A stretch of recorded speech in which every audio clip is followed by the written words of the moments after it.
You know, sometimes living in the big city can get a little monotonous, and you can kind of feel cooped up. And sometimes you just gotta load up the little camper and hit the road and go see some different things and get a change of scenery. So that's what I did. I loaded up the camper, grabbed the boy, and we took off. Took off down the highway. We hit the interstate, got on some 2-lane road. Things started to change, get a little greener, went up in elevation, and it was really awesome. And so we got to see a lot of red rocks, and we traveled to a destination called Mount Carmel, Utah, which is right above Kanab off the Highway 89. And I found this campsite. I just kind of went online and I just looked in that area. I had actually driven by it, towing my travel trailer one day. And I was like, man, I'd like to stop at one of these places and just camp for the night. So I just went on Google Maps and I found it, and I called them and made a reservation. It was $40 a night, and I thought, man, that's a pretty good price. So, tank of gas and $40, and let's hit the highway and let's get out of here. So we did. It was awesome. It was cool. We got there. The campsite was very nice. Right next to the road, but it's pretty light traffic, and the traffic really helped to put me to sleep at night. Tried to watch a movie, and I decided, I'll just lay here and just kind of take it in, So you get so caught up in life, and sometimes you really just need to back up and just put the electronics down and just kind of get your head straight. So that's what I did. We got there and we hung out, and boy went crazy as usual, and he had a good time just running around, running amok, and had a good night's sleep. Got a really good night's sleep in the camper. And somewhere in the middle of the night I woke up a little bit cold, and so I shut the windows and cranked the vent just a little bit to make sure I had enough air, and then drifted off to sleep. And then I got up really early. So it was 5 o'clock Utah time, which was like 4 o'clock my time in Vegas, and figured it was perfect. So the boy, he pretty much wore himself out that night, and I figured, probably get a cup of coffee in before he woke up. And so I really like the quiet time in the morning. So made myself a cup of coffee and just looked around. Yeah, so we're cleaning up camp here. It's only the second time using it, but I like how the mattress kind of folds up underneath the shelf, and then I just push my table up in here, and it works out well. I did want to update a couple things from the first video I made about the build video, I guess, but I did take 2 pieces of trim and a piece of that rubber roof material, and I covered the hinge, so that way if it rains or dirt or whatever doesn't really get in here, to just kind of collect on here. And then these are kind of like little rain gutters, so if it does rain, it'll kind of run off the edge, and just basically keep, because the hinge was pretty well exposed, so it just keeps the hinge from leaking and keeps the dirt from going inside. So I think it was a good thing to do. Well, we'll see how it holds up in the long run, but yeah, dig it. So I slept well in it last night. It was awesome.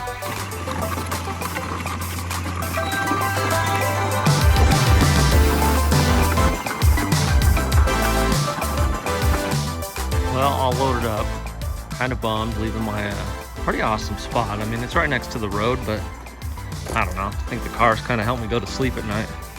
Last night, just listening to them cruise by. It's kind of light traffic at night. Yeah, there she is. So we're gonna go explore a couple things and then head home. All right, guys, I had to stop. Let's check this out.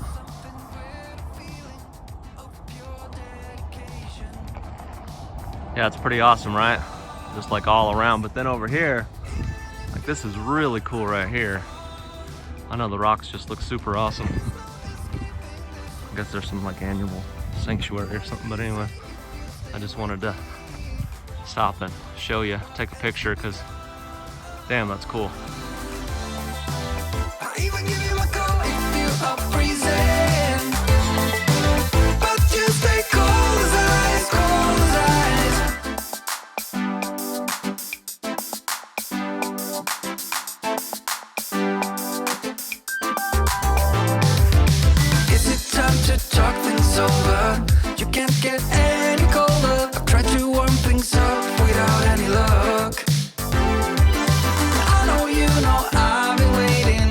something to believe in, but right now this really sucks. Would you be honest, even if you know what I come from? There is no escaping this man. I'll do whatever you say if you stay with me. All right, well, we made it back from another successful trip, and it's Monday morning. I need to unload this sucker, but it did well. And one thing I wanted to mention, so we had some really bad winds on the interstate, like 60 miles an hour. All the roof stuff held up. This is pulled under here, butyl behind it, then the trim, or actually it's pulled over, there's butyl behind it when it's pulled over, then there's butyl on top of it, and then the trim, then it's screwed in. So that whole thing is pulled up underneath all of this trim right here. So everything held up well. I was passing trailers on the interstate that the roofs were billowing up, and pretty much same material, held up well. All my seals holding good.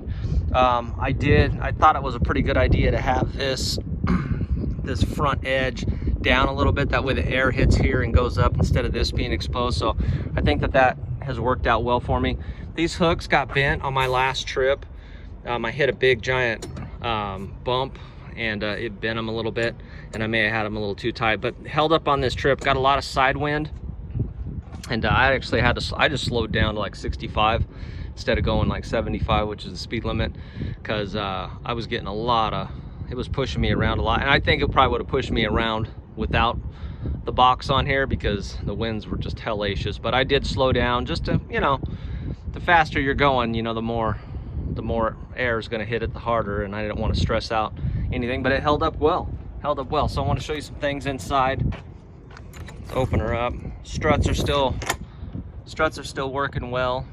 Still haven't trimmed it out. I really haven't done anything to it since the last trip. Basically up there on my shelf, you can see there, you know, I just got like some plastic silverware, stuff like that, some bowls and plates, coffee cups, and stuff like that. Just stuff when I get there I have, you know, and I don't have to worry about it every time. So basically I just have to bring some food, throw some ice in the cooler, and that's really it, you know what I mean? So it really works out nice.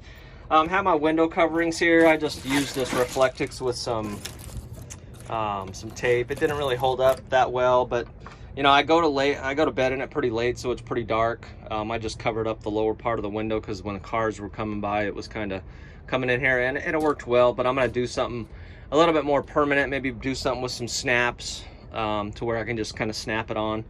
But you know, that stuff's not that really that big of a deal, because I sleep with my head up underneath there, so it's pretty dark. So here it is with the mattress folded out. And basically, so this started out, I think it's like a 4 or 6 inch memory foam mattress. It came on a bed that I got from IKEA, and I think it was like a queen size bed. So basically what I did is, it's got like an outer cover on it. So I took the foam out of the cover and I trimmed it to size, and then I used since it's a little longer than the actual mattress itself, the excess I cut off, I cut it down, and I put a couple pillowcases over it, and so you can see it down there up in front of the pillows. So then that way it gives it that extra. So basically the whole floor is a nice foam bed, and then what I do is I put my head up there with the pillows, and you don't even notice it. So all this bedding and stuff came from that bed. It was in my spare room, and I just took it out of there. And super comfortable with that comforter, because when it's cold, warms me right up. The mattress itself, I think it does really well for insulation, because I don't feel any coolness up underneath it or nothing. Like, it just stays pretty well the same all the time. The walls, obviously, they have the foam in them, and you know, the styrofoam, and it's insulated well. It actually held the heat really well on my last trip. I had to leave the windows open and door open to let it cool down, and then at night the cool breeze came in, cooled it off, and then somewhere in the middle of the night I had to close the windows and leave the vent cranked up just a little bit. And I haven't noticed any kind of condensation, mainly because I do leave the windows open, but I just leave the vent cranked a little bit because I'm worried about, you know, running out of air, I guess. But you know, it does have that hole on the side where the electrical cord can go out when I set all my stuff up later on. But for now, it's working out well. You know, the windows are tinted and they work well. Let a lot of air in here. I do wish I would have put a fan up here, but I can do that at a later time and it's not going to be a big deal. But for now, my main thing is it's just simple. You know, mainly, you know, there's not really any activities that's going on inside here. The only thing that really happens is I crawl in it to go to sleep, or the boy comes in here and plays on his tablet, or, you know, just kind of kicks back. That's it. So I come in here, I sleep. When I'm done sleeping, I hop out. And so this is mainly just, you know, my bed, and it beats the hell out of a tent. I am going to put some hooks here. You know, I wanted to use it a couple times, so I used it the first time, just kind of trying everything out. And the same with that, you know, it's just drive all day and then sleep. This time I actually did hang out in an RV park, and that was pretty cool. But I would like to put some hooks here, so that way I can hang my hat and like a jacket, or, you know, whatever you might want, an easy access kind of thing. I might do a little shelf, maybe for some spices or some plates, or, you know, that way I don't have to like get up there and access that. You know, maybe like a, you know, it can stay there, but when I'm camping, there can be like a temporary little kind of spot here, little fold down thing, and I can just put that stuff for easy access.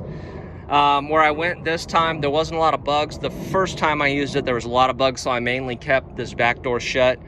But on this trip, I kept the back door open a lot, and which made it, you know, easy to get in and out. But what I think I'm going to do is make a screen, probably something that snaps in, maybe one of those like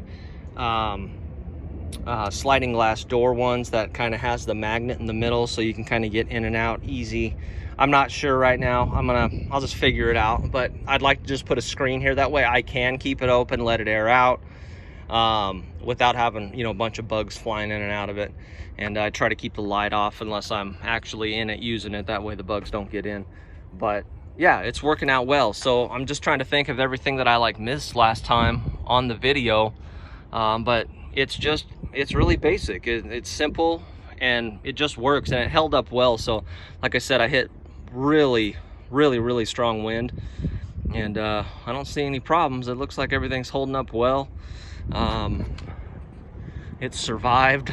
I was able on this trip to load it by myself, so I just lifted the front up, set it on the bed, and then just slid it in. So it wasn't that hard. But pretty much, because I keep a table in here when I'm camping, I just took the table out of it, and then I just pushed it on in, and it wasn't that bad. And then you know, I just hooked these on. These take about 5 minutes to hook up, and then I got my boards there. I just wedge one in there, and then I wedge one in here just to keep it from moving around. And like I said, it worked out great. So I'm going to be doing a lot more trips this summer, you know, maybe every couple weeks, or I don't know, once a month. Just get the boy out and go check stuff out, and, you know, see things, explore.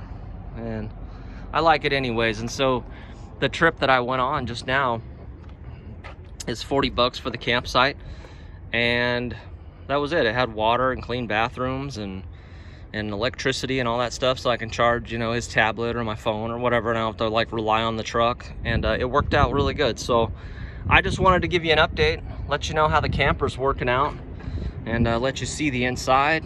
I guess another thing I forgot to mention is how I pull the door closed. Pretty easy. These are 100-pound struts, but just grab the door here and pull it down, and then when it gets shut, I just take this. I have this little hook here because if I open it, this thing will fall down. And then when I lock it, let me try to one-hand it here. When I lock it, I just basically pull it in, and it pulls the seal tight, and then I just put this right down here, and then all that bulb seal is sealing tight, and it's good to go. So hail to the yeah. And then when you want to open it, you just, well, that didn't really work. You want to open it, you just pop her open, and it works out well. It's pretty cool. So I'm glad I made it. Glad I built it. It works out well. So all right guys, you take it easy. I'll catch you on the next one.